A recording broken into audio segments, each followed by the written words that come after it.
Ngiyaphinda futhi bazalwane ngiyabingelela egameni elihle lenkosi yethu uJesu Kristu eyasifela esiphambanweni.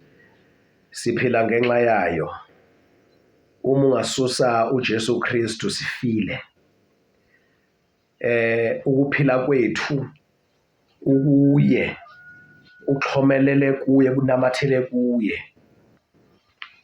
Uma ungasusa isihlahla emhlabathini ovundile nonamanzi, usisiphule impande ehlale ngaphandle, usibulele leso sihlahla. Uma ungasusa umuntu, uma ususa umuntu kuNkulunkulu ophilayo, mbulele lo muntu le ufile. Umuntu ngaphandle kaNkulunkulu ophilayo, that person is dead. That man is dead. Uma sesikholwa inkosi uJesu Kristu ngokaJohane chapter 14 verse 6, ithi inkosi uJesu, mina ngiyindlela neqiniso nokuphila. uJesu Kristu ungukuphila. Uma sikholwa uJesu kungena ukuphila kukaNkulunkulu kithi, sibuyiselwe ekuphileni okuphakade. Uma ususa uJesu Kristu ususa ukuphila kumuntu. Umuntu ngaphandle kaNkulunkulu, ngaphandle kaJesu Kristu wavuka, ufile, is dead. But ithuba lelo ukuthi ke ukholwe lenkosi uJesu, ubuyisela ukuphila kaNkulunkulu kuwe, so that uzobalelwa nabaphilayo. uJesu Kristu uphethe lokho ukuphila ke. And lokho ukuphila uJesu ayikho. Masikwamukela siba uphilo ophakade, siba nophilo ophakade, siphila ingunaphakade. Njengoba sikhuluma nje siyaphila, siphila ingunaphakade. Sidlulile ekufeni. Ukufa kongabi naNkulunkulu, ukuphila ngaphandle kaNkulunkulu ophilayo. Sidlulile kulokho kufa. Sangena ekuphileni okuphakade. Siphila kukho njengoba ngikhuluma nje. Alright. Ngifisa kule video bazalwane egameni kaJesu esixwayisane nje kafushane. Sibuke isihloko esithi uma bewazi umvuzo uNkulunkulu asibekele wona ekhaya ezulwini esubekelweyo, ngawo sasithatha kudala isinqumo sokudela konke. Ukuba ubuwazi uNkulunkulu izinto asibekele zona ekhaya ezulwini, ukuba ubuyazi ivelu yokuphila okuphakade, ukuba ubuyiqonda into uNkulunkulu ayenzile yokunikela ngoJesu Kristu azoba umhlatshelo ukuze sibuyisane naye, bese sibuyela ebudodaneni, sibuyele ekutheni siwumbuso kaNkulunkulu, sibuyele ekutheni singoNkulunkulu, sibuyele ekutheni sizindlalifa, sibuyele ekutheni singamakhosi. Ukuba ubuyiqonda lento, ngakade wathatha isinqumo sokudela konke. Ake sibheke lokho bazalwane kule video egameni kaJesu. Sofunda izwi lenkosi. Sithathela lesi sihloko lapha na kuJohn chapter 14. John chapter 4 verse 10. uJohn chapter 4 verse 10. uJesu waphendula wathi kuye, uma ubusazi isipho sikaNkulunkulu nokuthi ngubani othi kuwe ngiphuzise, nga ucele kuye, yena nga ekunikile amanzi aphilayo. Bazalwane, khona izinto esizenza sizikhulume ngoba singazi ngempela, ngoba kungambulekile. Ukuba bengibulekile, ukuba besazi, ukuba besiqonda, besizo-acta, besizokwenza ngenye indlela. Ukuba besiqonda besazi. Lento yokungazi ibabulela abantu, iyababulala njengamanje, and khona abantu abakhala esokweni. Ukuba ubuwazi ukuthi kusho ukuthini ukuthi usindisiwe. Uma ngabe uthi uJesu mamukele, wamvuma waba inkosi nomsindisi wempilo yakho, wayinikela kuye, uzelwe kabusha. Ukuba ubuwazi ukuqonda lokho kusho ukuthini. Ngawukhathaze ngalutho lwalomhlaba. Ngawukhathaze ngalutho. Lokho kukhathaza abantu abangakholwa inkosi uJesu. Ukuba ubusazi isipho somusa kaNkulunkulu kuwe esinguKristu Jesu. Uma ufunda amaRoma ngithi chapter 3 verse 1 verse 23. Ethi isipho somusa sikaNkulunkulu singukuphila okuphakade kubani? uKristu uJesu inkosi yethu. Ngithi amaRoma 3 lawo bazalwane. Verse 23. Alright. AmaRoma chapter 3. Ngithanda ivesi okulikhotha bazalwane njengoba linjalo.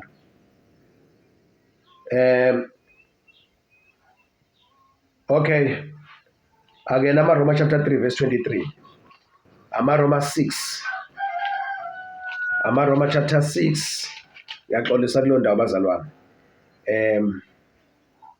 Yeah, amaRoma chapter 6,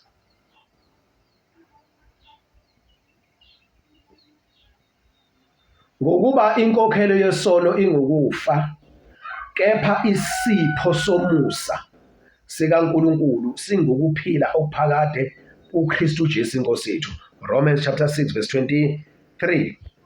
Akusona amaRoma 3 verse 23, amaRoma 6 verse 23. Ngokuba isipho somusa sikaNkulunkulu singukuphila okuphakade kubani? kuKristu Jesu Inkosi yethu.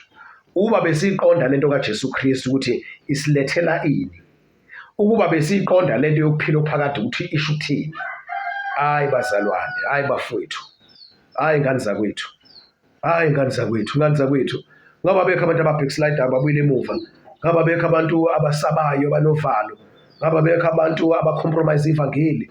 Uba besazi, mfisa ukukhuluma phansi leso sihloko nje. Yini lena-ke sibanjelwe yona?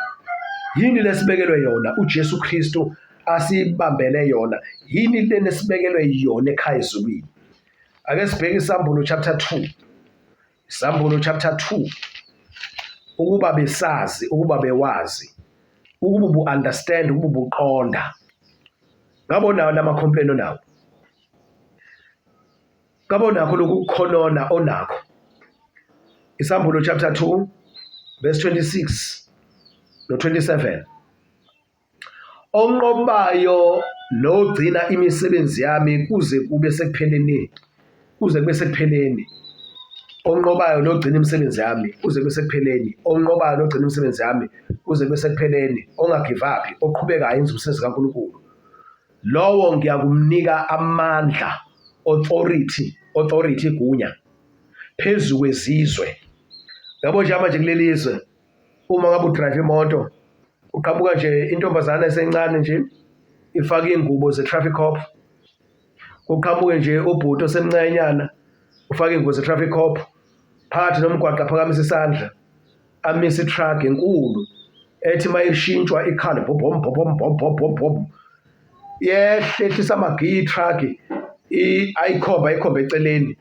Mncanyanyana lo muntu le truck ibizodlula naye impitshize, inamasondo more than 24, ibizogijima ngaye asale nje imizimithi.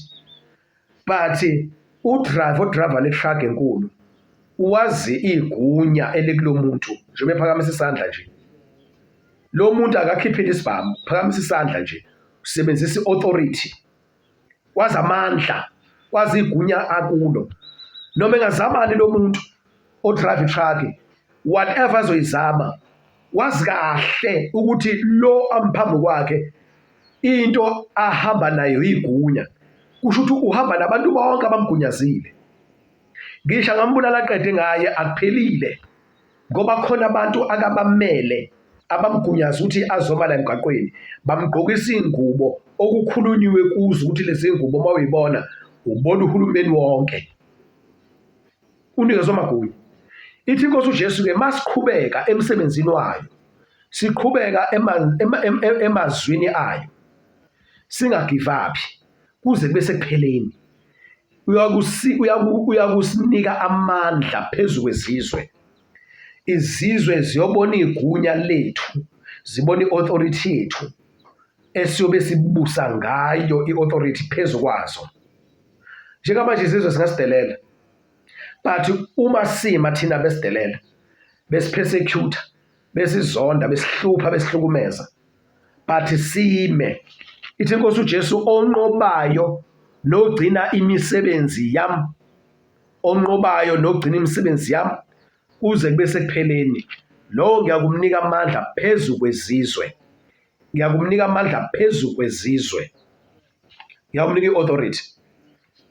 Okay, uverse 27 uthini? Uyakuzibusa ngentonga yensimbi, ziphahlazwe njengezitsha ezibunjiweyo. Izizwe iphahlazwe njengezitsha ezibunjiweyo, phahla phansi. Ngendlela lo muntu ozobe namandla ngayo, lo muntu ogcina imisebenzi kaJesu kuze kube sekupheleni. Njengalokhu nami ngamukeliswa ngubaba, uJesu into ayimukele kubaba uzoyidlulisela kulo muntu onjani, onqobayo. Khona ira songena kulona manje bazalwane. I'm being prophetic. This is prophetic. Kune-era isikhathi kunenkathi esongena kuyo, but inkathi lena engenhle ngemnandi kulabo abakholwa inkosi uJesu ngeqiniso, kulabo abaphila ubungcwele gelekeqe. Isikhathi esongena kuso manje kuyahlungwa abakuKristu Jesu ngokupheleleyo, one side, bese kuthi bonke laba abazenzisayo one side kanye nezwe. Kuyahlungwa manje, kufuneka aziwe amaKristu oqobo. Zilungiseleleni bazalwane. Okay, Isambulo chapter 3 verse 5. Isambulo chapter 3 verse 5. Onqobayo uyokwambathiswa kanjalo izingubo ezimhlophe, symbolically lo muntu uyombatha inkazimulo kaNkulunkulu to as an approval, ukuthi uNkulunkulu lo muntu umamukele, lo muntu uNkulunkulu uthokozile ngaye. Lento uNkulunkulu ayiyo ukuba senkazimulweni, ukukhazimula kwakho uNkulunkulu uyokunikeza lo muntu. Ubungcwele bukaNkulunkulu buyoba bungcwele balo muntu, uyombathiswa lenkazimulo, uyombathiswa lamandla, uyombathiswa lobu bungcwele. Uma siqonda lento isho uthini bazalwane? Ukuba besazi isipho somusa sikaNkulunkulu, ngabe kade sathatha isinqumo sokudela konke, ngabe kade sayidela. Right, uverse 5 uthini? Onqobayo ngiyakwemambathisa kanjalo izingubo ezimhlophe, negama lakhe angisoze ngalesula encwadini yokuphila. Lo muntu mangabe enqoba, igama lakhe ngeke ngilisule, that is an assurance, ngeke ngilisule encwadini yakhe yokuphila. Meaning, uma lo muntu kufika isikhathi esinzima empilweni yakhe, abese eyahluleka ukuma, amele iqiniso, amele ivangeli iqiniso, lo muntu mayehlehla athi amaHebheru angisazi 13 nombani noma chapter 10 yini, ethi angithokozi ngonjani, ngohlehla nyovana. Then uJesu ke uma lo muntu ehlelwa izimo, uJesu uyathula nje yabuka ukuthi uzokwenza njani. Ulilondile inizwi lami ukuze nami izwi lami limlonde.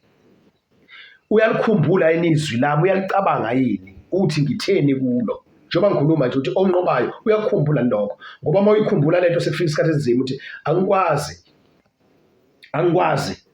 ugive up, angikwazi ukubuyela emuva. Yabona, khona umhlabeleli othi I can't give up now, coming too far from where I've started from. Angikwazi nje manje ukuthi ngabuyela emuva. Then uNkulunkulu ke akathokozi ngabanjani, ngabahlehla nyovana.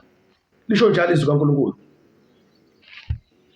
Uma ufunda amaHebheru ngo chapter 10 uverse 37 noma 36 qale khona, ngokuba nidinga ukubekezela ukuze seniyenzile intando kaNkulunkulu. Nidinga ukubekezela ukuze seniyenzile intando kaNkulunkulu, namukele isethembiso. Lento engifunda la encwadini yesambulo isethembiso.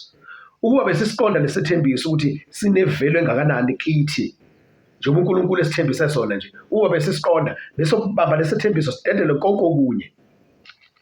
Right, ngakho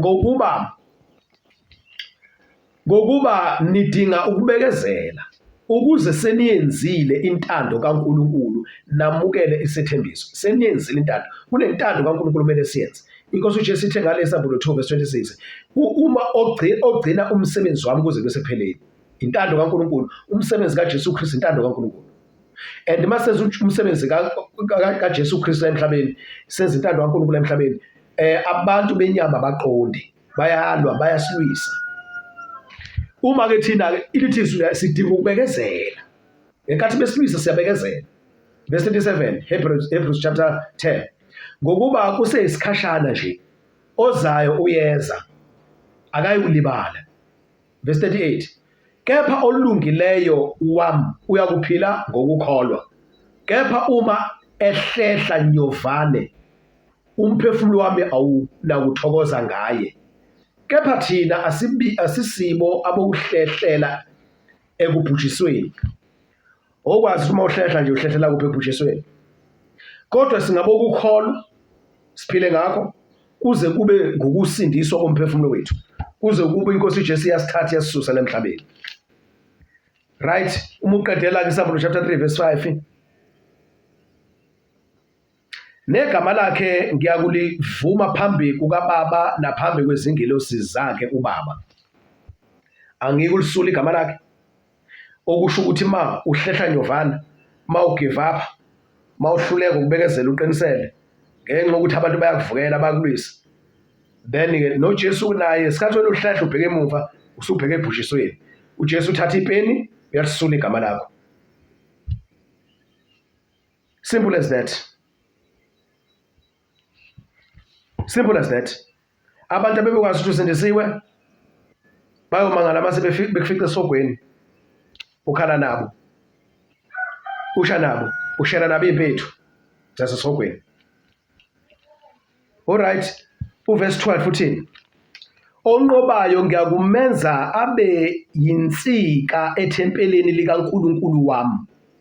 He will be a pillar. Kusho ukuthi ukuma kwethempeli, ukuma kwendlu kaNkulunkulu yaphakade, imiswa yilo muntu. Njengoba lithi izwi kaNkulunkulu thina silithempeli lakhe, sizodlula ekutheni siyithempeli, kodwa sizoba yinsika kuleli thempeli. Siyinsika kulobu buthempeli esiyibo. Siyinsika, uyomenza ukuthi umuntu abe yinsika. Isiqinisekiso lesi sokuthi uzohlala noNkulunkulu forever, ukuba besazi. Ukuba besazi. Ukuba besiqonda lento ukuthi uthini. Kabe kade sahlukana neso. Kabe kade sayihlukanisela uNkulunkulu ophilayo. Alright? Uverse 12 kade sifunde egameni kaJesu. Futhi akasoze aphuma khona. Yes, awusoze waphuma kwipresence kaNkulunkulu. Right, negama, okay, futhi akasoze aphuma khona, ngiyakuloba negama likaNkulunkulu wami phezu kwakhe, negama lomuzi kaNkulunkulu wami, iJerusalem elisha, elehla ezulwini kuNkulunkulu wami, negama lami elisha. uJesu negama lakhe elibekwe njengamanje elisha. Kunegama elisha. Ungakhohlwa ukuthi uma ufunda Isahluko chapter 1 from verse 1, lesi sambulo esikaJesu Kristu sinikezwe uBaba uNkulunkulu. Uthe uJesu mabenikezwa sona wabona ukuthi unegama lakhe elisha elonikezwa umuntu onqobile ngaleso sikhathi. Ukuba besazi, sifunde uJohn chapter 4 verse 10. uJesu ukhuluma nomuntu wesifazane waseSamaria. Ukuba buwazi isipho sikaNkulunkulu. Ukuba bazana besazi isipho somusa sikaNkulunkulu, sokuthi sikholwe inkosi uJesu sisho ukuthini? Ngabazalwane kade sahlukana nezwe. Verse 21, Isahluko chapter 3 verse 21. Okay, onqobayo ngiyakumnika ukuba ahlale nami esihlalweni sami sobukhosi, njengalokho nami nganqoba ngahlala noBaba esihlalweni sakhe sobukhosi. Right? uJesu ufike wanqoba esemhlabeni, wayohlala kanye noBaba esihlalweni esisodwa. Then uthi nathi masinqoba lesi sihlalo uJesu ahleli kuso, nathi siyohlala kuso. Alright, kwenye bazalwane ivideo ngikhulume ngokuthi umuntu munye kanye noJesu Kristu. uJesu Kristu munye kanye noBaba uNkulunkulu. Yizo uJesu namazi uJesu lawa wakhulumile. Mangabe ethi uMateyu bafundiseni konke, uMateyu 28, nibafundise ugcina konke niyale ngakho. Ezinye zezinto uJesu ayiyalile ayifundisile ukuthi yena noBaba bamunye. Sen uma thina siwumzimba wakho uJesu Kristu simunye noBaba, then uJesu emunye noBaba, thina simunye noJesu Kristu, kusho ukuthi sobathathu, umuntu noJesu Kristu noNkulunkulu bamunye. Lalela ukuthi uJesu uthi njengamanje, Isahluko chapter 3 verse 21. Sithi, onqobayo ngiyakumnika ukuba ahlale nami kuphi khona, hayi ezihlalweni, esihlalweni sami sobukhosi. Okay?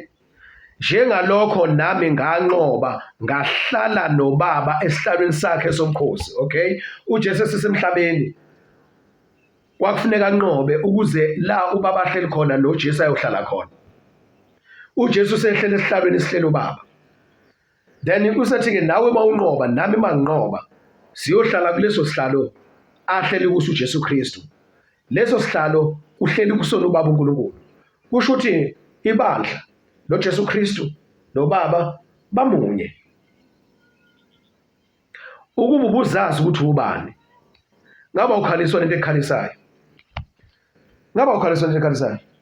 Hey kwahleni bazalwane, ukhaliswa ukuthi i-braai pack ayikho efrijini. Ukhaliswa nje ukuthi i-braai pack ayikho. Ongazi ukuthi yayinqunyweni nale braai pack. Othi uma uyikhiphe efrijini uyibeke u10 minutes emkhulu kabi sekubhuza impukane ezibuhlaza. Okhomba ukuthi lento kade yafa. Ukhaliswa yilokho ukuthi wena uyidle i-braai pack. Ikhona imfino edalwe ubaba uNkulunkulu.